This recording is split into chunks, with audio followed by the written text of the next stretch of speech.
Hello friends, good morning. ఈరోజు పోహా ఉప్మా చేస్తున్నాను. ఇంట్లో టిఫిన్ పిండి ఏమి లేనప్పుడు ఇలా చేసుకోండి. ముందుగా అటుకులు తీసుకునేసి 2, 3 సార్లు కడుక్కోవాలి. కడుక్కున్నప్పుడే ఆ వాటర్‌కే నానిపోతాయండి. ఇవి వాటర్‌లో ఎక్కువసేపు నానాల్సిన అవసరం లేదు. ఒక్క నిమిషం, 2 నిమిషాలు అలా ఉంచేసుకొని, ఇలా 2, 3 సార్లు కడుక్కొని, బాగా గట్టిగా పిండుకొని వేరే బౌల్‌లోకి తీసుకోవాలి.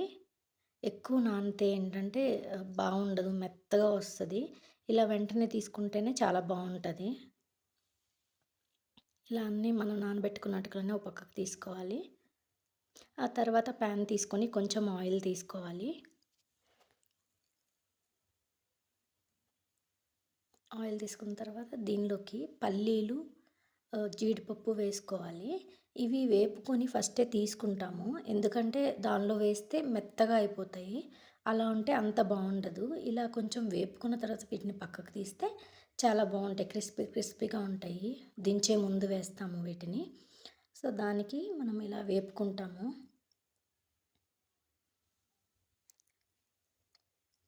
ఇలా వేపుకొని సెపరేట్‌గా ఒక ప్లేట్‌లోకి ట్రాన్స్‌ఫర్ చేసుకోవాలి. ఈలోపు మనము ఉల్లిపాయలు, పచ్చిమిర్చి కోసుకున్నాము. దీనిలోకి ముందు ఆవాలు, తిరగమాత గింజలు వేయాలి. జీలకర్ర కూడా వేయండి. నాకు నచ్చలేదు అందుకే వేయలేదు. ఇలా ఉల్లిపాయలు, పచ్చిమిర్చి కోసుకునేసి వేపుకోవాలి. ఈలోపు ఒక పొటాటో కూడా కోసుకుందాము. కరివేపాకు వేసుకోవాలి. పొటాటో వేయండి, ఒక పొటాటో. పొటాటో చాలా బావుంటుందండి. టమోటా కంటే పొటాటో బావుంటది. మీకు టమోటా ఇష్టమైతే టమోటా కూడా వేసుకోండి. దానిలో పసుపు వేసాను. ఇవి బాగా కలిసేలా కలుపుకోండి. టమాటా వేస్తే మెత్తగా అలా వస్తది. కానీ ఇదైతే చాలా బావుంటుంది పొడి పొడిగా. తినడానికి స్నాక్స్‌లా అనిపిస్తది. టిఫిన్‌లా అనిపించదు. ఈవినింగ్ కూడా చేసుకోవచ్చు కావాలంటే స్నాక్స్ లాగా. ఇలా వేపుకున్న తర్వాత ఒక 5 మినిట్స్ అండి పొటాటో కుక్ అయ్యే వరకు ఉంచుకోవాలి. ఇలా చూసుకున్నాను. పొటాటో కుక్ అయిందండి.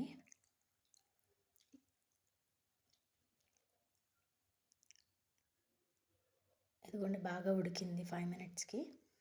ముందుగా నానబెట్టుకున్నాం కదండీ అటుకులు, ఆ అటుకులు వేసేసి బాగా కలుపుకోవాలి. దీనిలోకి మీకు తగినంత సాల్ట్ వేసుకోండి. కొంచెం చూసుకొని వేసుకోండి. ఉప్పు ఎక్కువైతే బాగోదు. ఇలా మొత్తం కలిసేలా కలుపుకోవాలి.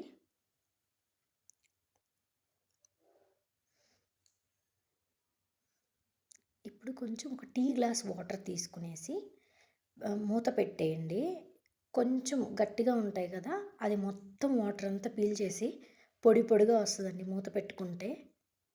ఈ ఫ్లేవర్ అంతా అటుకుల్లోకి దిగుతది. సో, మూత తీసి చూసానండి. పొడి పొడిగా చాలా బావుండింది. ఇప్పుడు దించే ముందు కొత్తిమీర, మనం ముందుగా ఫ్రై చేసి పెట్టుకున్నాం కదా! పల్లీలు, జీడిపప్పు అవన్నీ వేసుకోవాలి. కొంచెం చక్కెర ఏసుకోండి. మీకు నచ్చితే వేసుకోండి, లేకపోతే లేదు. అస్సలు తెలీదండి స్వీట్ ఫ్లేవర్ అనేది. ఇలా కలుపుకోవాలి. దించే ముందుగా ఒక నిమ్మకాయ పిండుకోండి. చాలా బావుంటదండి. ఒక్కసారి ట్రై చేయండి. మీకు ఖచ్చితంగా నచ్చుతుంది. నచ్చితే కామెంట్ బాక్స్‌లో కామెంట్ చేయండి.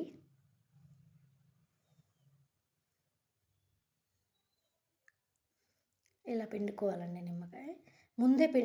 ముందే పిండుకుంటే ఏంటంటే ఇది కొంచెం చేదుగా అలా అనిపిస్తది. అలా కాదు. లాస్ట్‌లో పిండుకోండి. నచ్చితే లైక్ చేయండి, షేర్ చేయండి.